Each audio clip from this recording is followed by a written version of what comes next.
Hey ladies and gentlemen, welcome back to the channel. As always, it is Nick here, back with your daily crypto news and analysis, and today we're going to be talking about Xinfin, aka XDC. So sit back, relax, and before we fully jump on into this video, I do just want to ask guys to hit that like button. It does help the channel grow immensely, and of course I always do greatly appreciate it. So with that being said, I just made a video on XDC yesterday, but I wanted to talk to you guys about a few other things as well. I do want to quickly rehash the bridge sort of idea that I talked to you guys a little bit about yesterday as well, as well as a few other things. So let's just dive in and let's talk about a few things. So first off, in terms of XDC's price, I know that we started to pump out a little bit from those nice lows yesterday. So as you guys do see, we hit like roughly almost, it was like it was actually almost like 4 cents exact.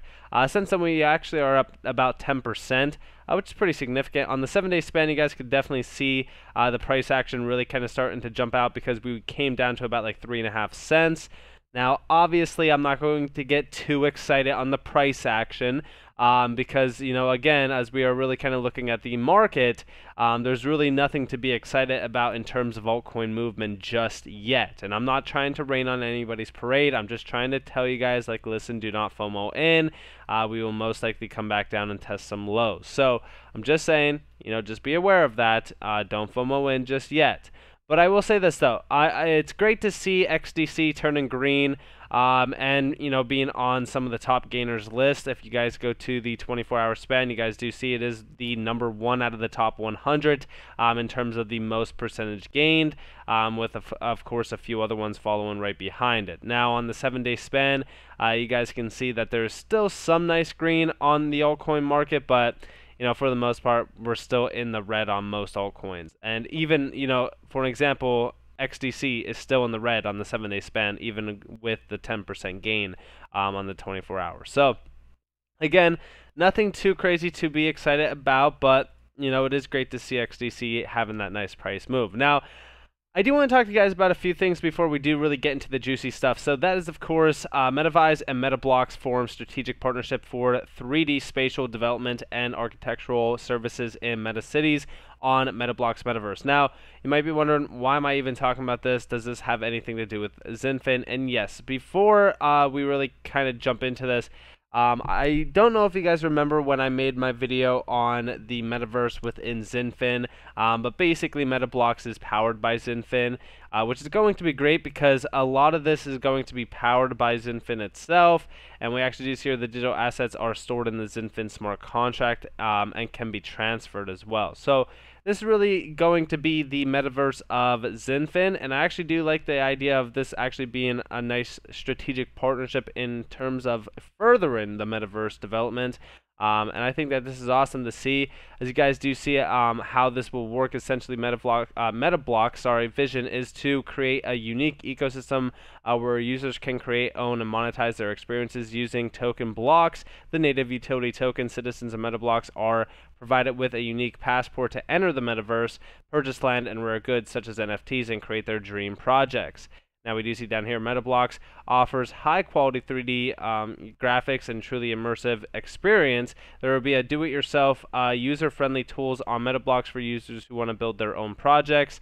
And we actually do see here we are very pleased with our strategic partnership with Metaverse.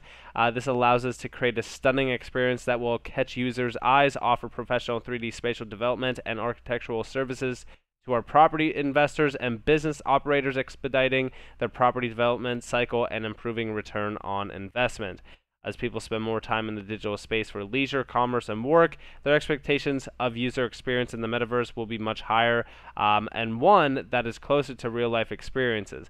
So I think that this is great. I think that when we talk about a lot of these partnerships, I don't need to, you know, read too much, but we do see here we believe the superb user experience will be, you know, become a very important driver of user adoption. I also do think that it will. I mean, when you look at graphical wise and things like that, quality is like the utmost, you know, major thing that the metaverse has been lacking right now.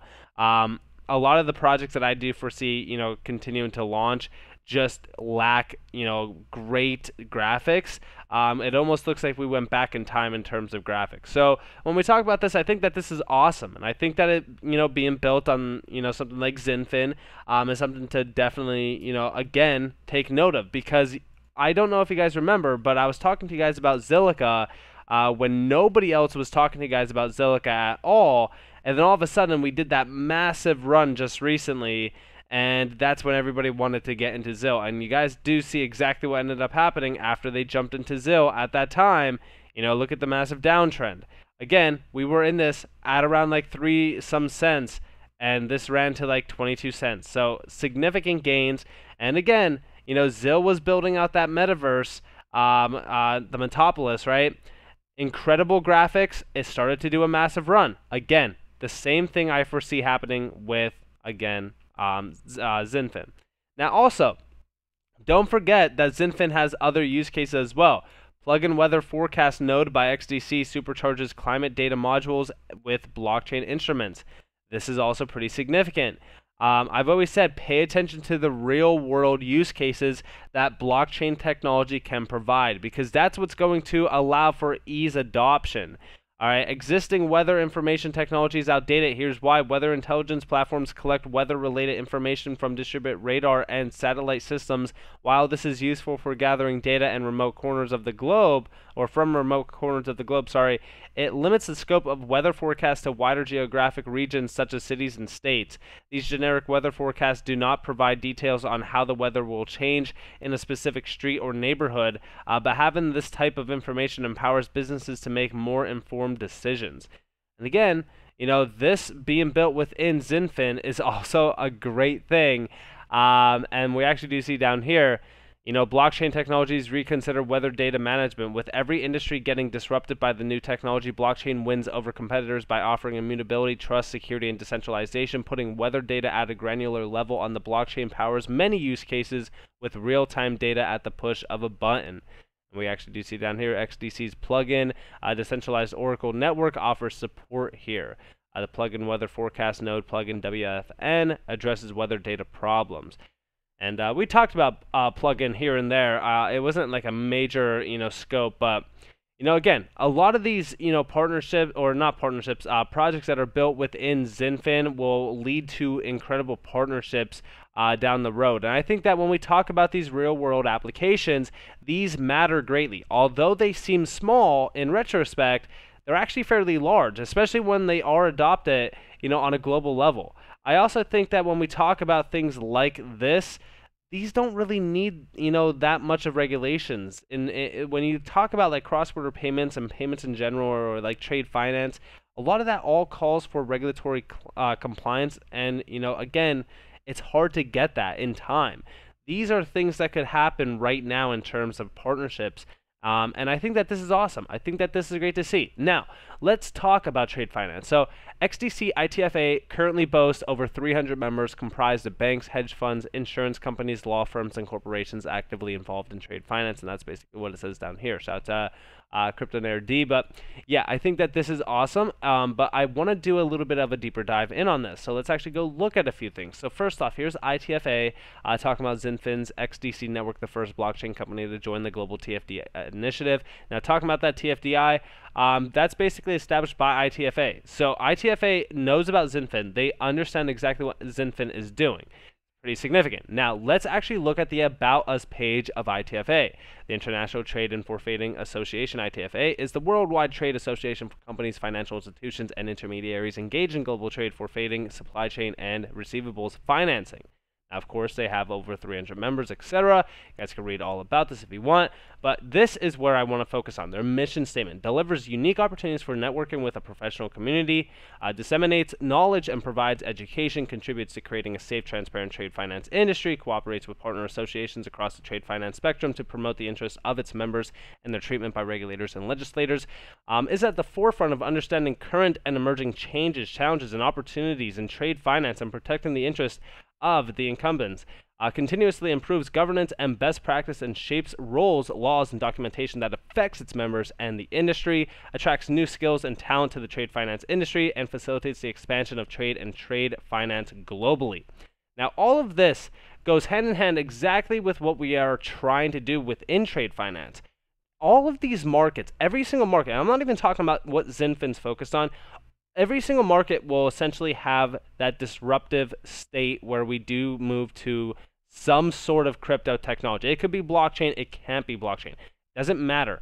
Either one, it doesn't matter what happens, as we really kind of usher into a digital age. Almost every single industry, and I think that this really kind of proves that as well in terms of the weather forecast, if you will be fully disrupted and kind of adopted into the digital age. Now, as we look at this and as we talk about ITFA is actually pretty significant for Xinfin because, like I've said, they know who Xinfin is.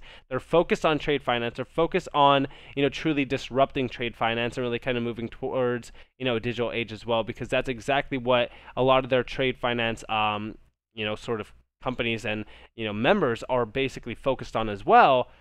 And how do you think that they will achieve that? Well, they will achieve it through digitization, utilizing something like Xinfin, who has already proven their base points on that. Now, when we talk about their board members behind ITFA, there's some pretty significant names here. So first off, head of insurance relationships and head of treasury at Banco Santander, chairman at SMBC Bank International PLC, deputy chairperson and head of communications and membership at London Forfeiting Company. Again, Andre Kasperman's there. Incredible individual. I mean, he's tied to everything Xinfin. Chris Hall of Willis Towers Watson, head of region, I'm not even going to try to pronounce his name. Duarte, I'm pretty sure. But I'm not even going to try to pronounce his last name. Of Crown Agents Bank, head of emerging leaders. Credit Suisse, Switzerland. BNY Mellon, HSBC Global Trade and Receivables Finance, Sullivan and Worcester, UK LLP, Bank of China as well. Guys, these are significant banks. These are significant names as well. First off, HSBC, one of the largest banks that we've talked about on this channel multiple times in connections to Hedera and other assets as well. These are massive giants, and they are all board members of the ITFA. Not only that, but think about the associates of them as well. Here's the associates of ITFA. Check them out. Again, multiple banks, BAFT as well. This is the Bankers Association for Finance and Trade. I mean, you guys could see all of the names here. Also, there's ICC. I've told you guys about ICC multiple times. Definitely pay attention to those, to ICC as well. But you guys can see all of these major names that are tied directly to ITFA. And when we talk about this, this is all focused on trade. It's all talking about trade finance, trade in general. When you talk about, major names like this, ITFA, is the one that's basically behind everything. Like I said, TFDI, TFDI is huge because when we talk about TFDI, you guys could see some of the members and the leading names here, as they are mentioned, essentially the names that are directly tied to the memberships behind ITFA as well. They all work together on this. And again, the direct quote down here is, trade finance is a compelling asset class for institutional investors. Making trade finance more accessible for non-bank investors is of paramount importance if we are going to drive the economic recovery from COVID and fill the USD $3 to $5 trillion SME trade finance gap. And that's just the SME trade finance gap. That's not even talking about the global trade market, which is $19 trillion. Guys, there's a ton of money to be made here. And I think that when we talk about what XDC is doing and where XDC is exactly positioned, specifically with Kasperman as well, Andre Kasperman, you guys need to pay attention to him because he is, he's playing chess with these individuals. You got to understand this. So with all of this in mind, I really do think that we should all be paying attention to Xinfin, not only because of the trade finance things, but because of what they are doing within real-world use cases as well, and also the Metaverse. The Metaverse is huge. So, and when we talk about this, the Metaverse is also something that has moved many altcoins in the past. I mean, I was telling you guys about how I took some positions with like Decentraland, for an example. I bought into Decentraland at roughly it was like 15 to 20 some cents, and I sold it way too early before it went to $5. I'm not going to make that mistake at all with any of these ISO 222 tokens because I do foresee the value behind them. Of course, I didn't invest into any other, major Metaverse tokens, but Mana was definitely one that I did pay attention to a lot. And I know that a lot of people are definitely paying attention, like the sandbox and things like that. Actually, Infinity did like a 20,000% plus run in like 2020 to 2021. It's insane. So, with that being said, I hope that you guys enjoyed this video. If you guys did, definitely leave a like, subscribe, turn notifications on. If you guys want more free content, you guys are more than welcome to follow me on Twitter and join the free Discord down in the description below. As always, I hope that you all have a beautiful day or beautiful night wherever you guys are in this beautiful world. That's been Nick. Peace out, guys.